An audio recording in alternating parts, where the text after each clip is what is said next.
Ikaze n'umugisha w'Imana nshuti mwene data muri aka kanya ko gusangira ijambo ry'Imana. Ukomeje kubana na Pastor Jacques. Dusoma ijambo ry'Imana mu rwandiko rwa mbere rwanditswe na Yohana ibice 2 murongo wa 27.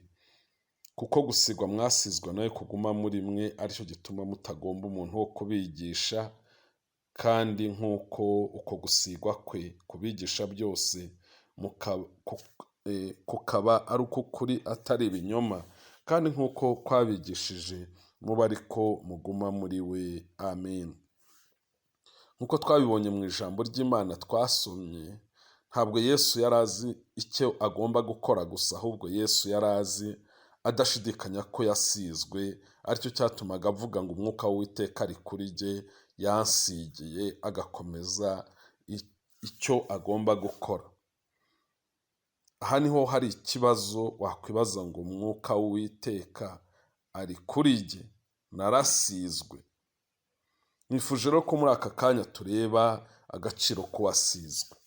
Twabonye ko kugira ngo ugere ku gusigwa ugomba kuba warabanje kuhagirwa, ukuhagirwa n'amaraso ya Yesu, ugakurwaho icyaha n'urubanza rwacyo. Iyo wuhagiwe ugasigwa ukora icyo wahamagariwe nta kunyura ku ruhande. Ijambo ry'Imana riratubwira ngo uwo munsi umutwaro baguhekeshaga uzakuva ku bitugu, kandi uzakurwa no ku buretwa bagushyizeho, uburetwa buzamarwa no gusigwa. Hariya muri Yesaya igice cya 10 murongo wa 27. Gusigwa kumara uburetwa. Nusigwa ntuzongera kuba imbata ngo uteshwe inzira n'ibindi. Mu rwandiko rwanditswe na Yohana aho twasomye hatubwiye ngo kuko gusigwa mwasizwe nawe kuguma muri mwe aricyo gituma mutagomba umuntu wo kubigisha, kandi nk'uko uko gusigwa kwe kubigisha byose kukaba ari uk'ukuri atari ibinyoma, kandi nk'uko kwabigishije muba ariko muguma muri we. Gusigwa twasizwe gutandukanye n'uko amavuta asanzwe umuntu yisiga nyuma y'amasaha make akongera kugira umwanda n'umwera. Gusigwa dusigwa n'Imana ni ugusigwa kuguma mu wasizwe. Ikindi, uko gusigwa kutuzanira kumenya Imana ku rwego guhora kutwigisha ubwako, kuko gufite amasomo kwigisha uwasizwe. Tumenye ko twasizwe gusigwa nk'ukwa Yesu. Ikibabaje kandi gitangaje ni uko igice kinini cy'abagize umubiri wa Kristo batigeze bavoma kuri izi mbaraga ziheshwa no gusigwa. Abenshi mu bana b'Imana bagize umubiri wa Kristo biberaho mu ntege nke, mu buzima bwo hasi cyane butarimo imbaraga. Usanga bamwe birirwa bakubita hirya no hino bashakisha uwaza kubasengera, abandi bacitse intege ntawo kubakomeza, abandi bashakisha uwaza kubahanurira. Mu magambo make, benshi mu bantu b'Imana babaho ubuzima bumeze nk'ubw'umurwayi uhora akeneye ubufasha n'imiti. Rimwe aba yacitse intege, abakeneye uwamwegura, ababara mu ngingo, buri gihe yibera mu mubabaro. Icyo Imana ishaka cyatumye iduha imbaraga z'umwuka wera nuko buri muntu wese wari umurwayi imuhindura muganga, no kugeza ahantu asigara ayoborwa n'amavuta yasizwe agakoreshwa nayo, kugira ngo agere ku rugero rwo guhindura abandi ku bw'imbaraga z'Imana, abageza ku gakiza, bakuza kandi ababohora. Twifashishije urugero rwa Petero na Yohana, babaye abantu bari bazi neza ko basizwe, banazi icyo gusigwa gukwiriye kumarira abandi. Iyo dusomye hariya mu Byakozwe mu bice 3 duhereye ku murongo wa 1 kugera ku wa 8, aratubwira ngo nuko Petero na Yohana barazamuka bajya mu rusengero mu gihe cyo gusenga aricyo cya 9. Hariho umuntu wavutse arimaye ibirenge, yarahekwaga agashyirwa ku irembo ry'urusengero ryitwa Ryiza, kugira ngo asabirize abinjira mu rusengero. Abonye Petero na Yohana bagiye kwinjira mu rusengero, arabasaba ngo bamuhe. Petero na Yohana baramutumbira. Petero aramubwira ati turebe, abitaho agira ngo hari icyo bamuha. Petero aramubwira ati ifeza n'izahabu ntabyo mfite, ahubwo icyo mfite ndakiguha. Mu izina rya Yesu Kristo w'i Nazareti haguruka ugende. maze amufata ukuboko kw'iburyo aramuhagurutsa. Uwo mwanya ibirenge bye n'ubugombambari bye birakomera, arabadaduka, arahagarara, aratambuka yinjira nabo mu rusengero, atambuka yitera hejuru ashima Imana. Petero na Yohana ntabwo barebye uyu muntu nk'ubana n'ubumuga uzahora asabiriza, bamurebye mu ishusho y'ejo hazaza atakibana n'ubumuga kubwo gusigwa bari bafite.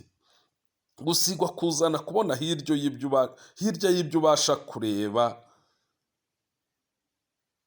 Igitangaje ubona muri iyi nkuru ya Petero na Yohana ni uburyo igikorwa cy'impuhwe cyahinduye ibintu mu gihe bari bamaze kureba hirya y'ibyo babasha kureba uwo mwana. Uyu muntu wari ufite ubumuga ntiyashoboraga kubona ejo hazaza hatandukanye n'ubuzima yari arimo. Yumvaga yakwicara agasabiriza iminsi yose. Petero na Yohana bamubonye kuko bari barasizwe, bagize impuhwe za Yesu, impuhwe zitandukanye n'ubwuzu bugarukira mu marangamutima, kuko zo zigarukira mu bikorwa, naho ubwuzu bukarangirira mu marangamutima gusa.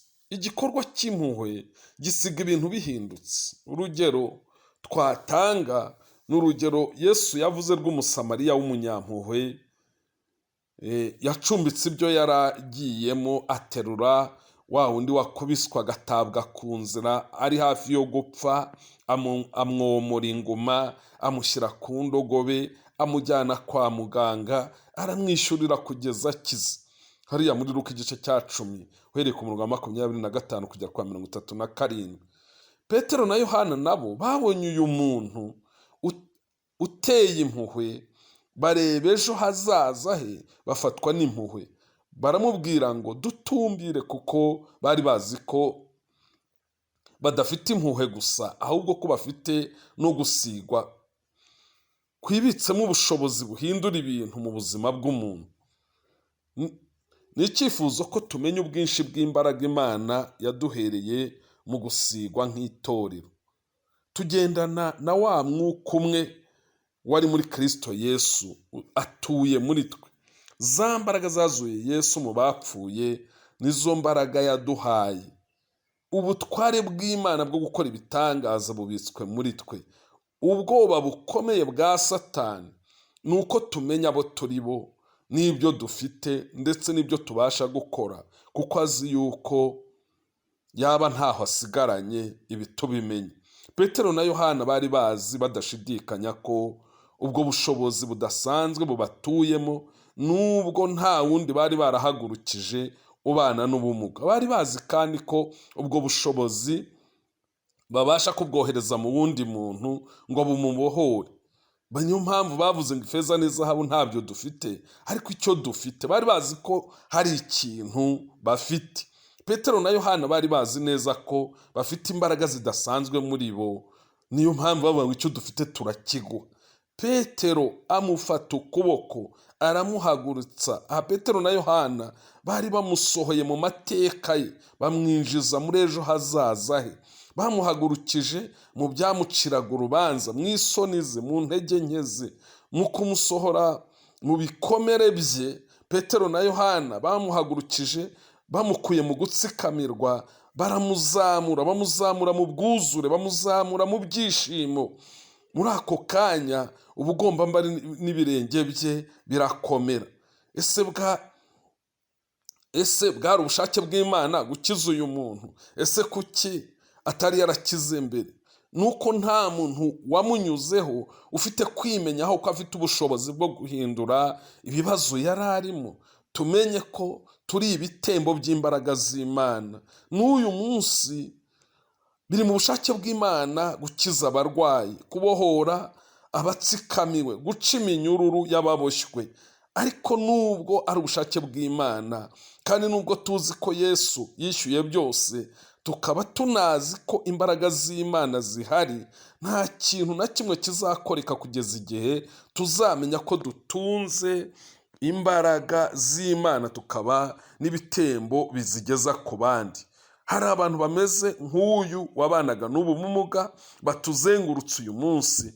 Nubwo Imana ibashakira ibyiza, bazapfa barimbutse, bapfana indwara zabo n'umubabaro wabo, nitutimenyaho ko turi ibitembo by'imbaraga z'Imana. Umwuka w'Uwiteka ari kuri jye, kuko yansize, atari ku nyungu zanjye cyangwa ngo bimpeshe amaronko, ahubwo gusigwa nasizwe nuko kugira ngo mpanure, ndambike ibiganza ku barwayi, kugira ngo suzugure indwara. Nasigiwe kubohora abaremerewe n'imitwaro, nsigirwa kumenyesha abantu ko umwenda ukomeye bari bafite wishyuwe na Yesu Kristo. Umwenda w'icyaha warahanaguwe, Yesu ubwe yishyizeho indwara zawe mu mubiri we. Icyizere cyo gukira indwara kirahari kandi cyizewe. Petero hariya mu rwandiko rwe rwa mbere ibice 2:24 aravuga ngo ubwe yikoreye ibyaha byacu mu mubiri we, abibambanwa ku giti kugira ngo dupfe ku byaha, duhere kuko tubeho mu gukiranuka. Imibyimba ye niyo yadukirishije. Ubwo Yesu yapfaga ku musaraba yishyuye byose. Ugusigwa kubereyeho gukiza nonaha. Ugusigwa kubereyeho gukuraho buri mutwaro wose kugira ngo ubeho ubohotse mu izina rya Yesu.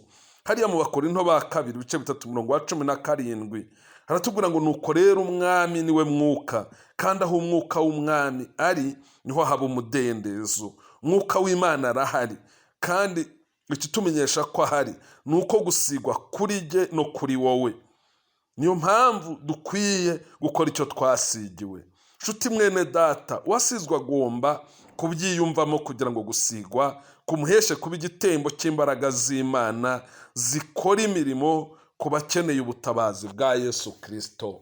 Imana rero iguhe umugisha, iguhe imbaraga zo kwiyumvamo uko gusigwa no kugukoresha impamvu yatumye usigwa. Ubuntu bw'Imana bubane nawe, kandi umugisha wayo wuzuye ube kuri wowe mu izina rya Yesu.